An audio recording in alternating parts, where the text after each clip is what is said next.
दो सौ जुटाओ तब नई छत बनेगी। राजस्थान के झालवाड़ जिले में जिस स्कूल की छत गिरने से 7 बच्चों की जान चली गई, वहां के टीचर्स ने बच्चों से ये शब्द कहे थे। पिछले 4 साल से जर्जर हालत में स्कूल को ठीक कराने के लिए गांव वाले कई बार अधिकारियों से मरम्मत की गुहार लगा चुके थे, लेकिन सोता ये सिस्टम किसी अनहोनी से पहले कहां जागता है।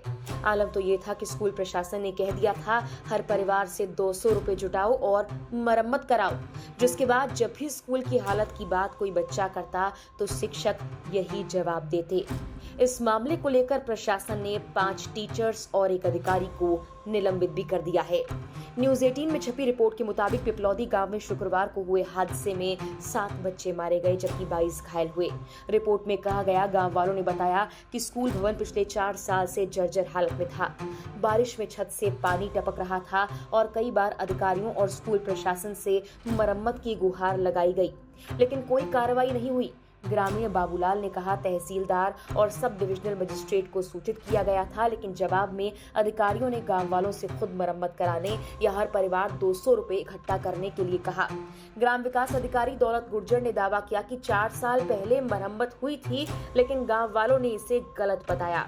यहाँ तक कि रेस्क्यू के लिए सरपंच राम प्रसाद ने बताया कि इमारत ढहने के बाद अफरा तफरी मच गई थी। उन्होंने अपनी ही जेसीबी मशीन से 20 मिनट तक बचाव कार्य किया और 13 बच्चों को मलबे से निकाला। गांव वालों ने आरोप लगाया कि प्रशासन की मदद देर से पहुंची और एम्बुलेंस को घटनास्थल पर आने में 45 मिनट लगे। घायल बच्चों को 2 पहिया वाहनों से अस्पताल ले जाना पड़ा। गांव वालों ने प्रशासन की लापरवाही को इस त्रासदी का मुख्य कारण बताया।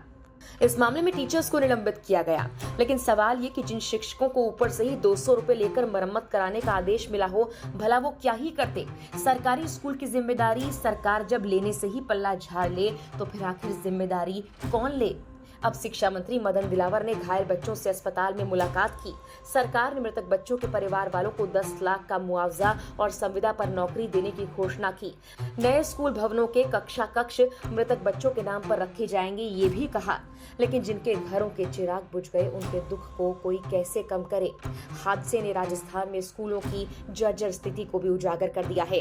रिपोर्ट्स के मुताबिक भीलवाड़ा में हुए स्कूल हादसे के बाद कोटा में शिक्षा विभाग के विरुद्ध लोगों ने आवाज बुलंद करना शुरू कर दिया है। सीकर में भी लोगों ने प्रदर्शन किया। लोगों ने साफ कहा, जब तक स्कूलों की मरम्मत नहीं होगी तब तक बच्चे स्कूल नहीं जाएंगे। बता दें कि कोटा संभाग में 650 से ज्यादा स्कूल जर्जर है और मरम्मत के लिए 18 करोड़ रुपए का प्रस्ताव लंबित है। गांव वाले और विपक्ष ने सरकार की लापरवाही पर सवाल उठाए, जिसके चलते नेता प्रतिपक्ष टीकाराम जूली ने शिक्षा मंत्री के इस्तीफे की मांग की। इस त्रासदी से सबक लेने की जरूरत है। दैनिक भास्कर की रिपोर्ट के मुताबिक 7 से 8 महीने हो गए, लेकिन फाइलों की पेंडेंसी खत्म करने के लिए शिक्षा सचिव के पास समय नहीं। शिक्षा विभाग में धीमी गति से ऐसा काम हो रहा है कि विभाग के कानून से जुड़े केस तो जनवरी से ही पेंडिंग चल रहे हैं। एक बार भी मीटिंग नहीं हुई, जबकि ये मीटिंग महीने में 2 बार होना जरूरी होती है, लेकिन जनवरी से एक बार भी नहीं हुई। शिक्षा सचिव हर मीटिंग कैंसिल कर देते हैं। हाईकोर्ट के आदेशों की पालना करने में ही शिक्षा विभाग गंभीर नहीं। बजट घोषणाओं पर धीमी गति से काम हो रहा है। इस मामले पर तो भाजपा की सरकार के खुद ही नेता भी उन्हें घेर रहे हैं। पूर्व कैबिनेट मंत्री और भाजपा के वरिष्ठ विधायक प्रताप सिंह ने कहा कि अधिकारियों के रवैये की वजह से बजट घोषणाएं वक्त से पूरी नहीं हो पाती। वित्त विभाग को गंभीरता दिखानी चाहिए। प्रताप सिंह भी कहते हैं, स्कूलों के जर्जर हालातों को लेकर उन्होंने 16 जुलाई को ही शिक्षा मंत्री मदन दिलावर को पत्र लिखा, लेकिन कोई जवाब नहीं दिया गया।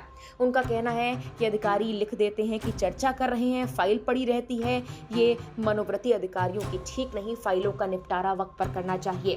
कुछ रिपोर्ट्स के मुताबिक स्कूल की इस बिल्डिंग का निर्माण मनपसर ग्राम पंचायत ने साल 1994 में करवाया था। तब पट्टियों से छत डाली गई थी। गांव वालों से बातचीत में सामने आया कि जर्जर भवन की छत के लिए 3 साल पहले 1,20,000 रुपए जारी हुए। छत पर सीमेंट प्लास्टर कर छोड़ दिया गया। कमरों के अंदर की तरफ जर्जर छत की कोई मरम्मत हुई ही नहीं थी। 2 कमरों में हालात बहुत खराब थे, जिसमें से एक की छत ध्वस्त हो गई, यानी कि सिर्फ नाम मात्र के लिए ही मरम्मत कर दी गई। वहीं इस हादसे की जांच से पहले बिल्डिंग ध्वस्त करने को लेकर भी सबूत मिटाने के आरोप लग रहे हैं। पूर्व कैबिनेट मंत्री प्रमोद जैन ने ये सवाल उठाते हुए कहा कि हादसे के तत्काल बाद बिना किसी जांच के स्कूल की बिल्डिंग को पूरी तरह से ध्वस्त कर दिया गया। किसे बचाने का प्रयास किया जा रहा है। इस हादसे की निष्पक्ष जांच होनी चाहिए। बता दें कि 25 जुलाई को मनोहर थाना ब्लॉक के पिपलोदी सरकारी स्कूल की बिल्डिंग का हिस्सा गिर गया। इस हादसे में 7 बच्चों की जान चली गई। 22 बच्चे घायल हुए थे, इनमें से 9 की हालत गंभीर है। शनिवार सुबह 6 बच्चों के शव पिपलोदी और एक बच्चे का शव चांदपुर भीलन पहुंचा दिया गया। भाई बहन काना और मीना का शव एक ही अर्थी पर ले जाया गया। सभी बच्चों का अंतिम संस्कार कर दिया। आसपास के गांवों से एक साथ इतने बच्चों की अर्थी निकली कि मातम पसर गया। फिलहाल के लिए इस वीडियो में इतना ही।